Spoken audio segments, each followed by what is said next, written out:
అసలు ఇలాంటి దారుణమైన చర్య ఎవ్వరూ ఊహించలేనిది. ప్రశాంతంగా ఉన్న కాశ్మీర్ లోయలో ఉగ్రవాదులు దాడి చేశారు. పహల్గాం కాశ్మీర్లోని అందమైన ప్రదేశం. దీనిని చూడ్డానికి పర్యాటకులు ఎక్కువగా వస్తూ ఉంటారు. ఎప్పుడూ పర్యాటకులతో కలకల్లాడుతూ ఉంటుంది. అలాంటి వారిపై విచక్షణారహితంగా దాడి చేశారు. సుమారు 30 మంది చనిపోయారు. చాలామంది గాయపడ్డారు. పర్యాటకుల గుర్తింపు కార్డులు చూసి దానిలో ముస్లింలు లేరు అని నిర్ధారించుకున్న తర్వాతే కాల్పులు జరిపారు. ఎంతటి క్రూరత్వం! ఇవన్నీ భారత్ను కవ్వించే చర్యలు కాకపోతే మరేమిటి? మరో 2 నెలల్లో అమర్నాథ్ యాత్ర మొదలవుతుంది.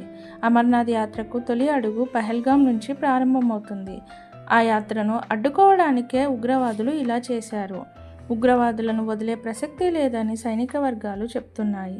మన దేశం దేనికి తలవంచదు. ఉగ్రవాదంపై ప్రతీకారం తీర్చుకుంటుంది. మనమందరం శాంతియుతంగా నిరసన వ్యక్తం చేయాలి. ఉగ్రవాద దాడుల్లో మరణించిన కుటుంబాలకు శాంతిని చేకూర్చాలని ఆ భగవంతుణ్ణి ప్రార్థిస్తున్నాను.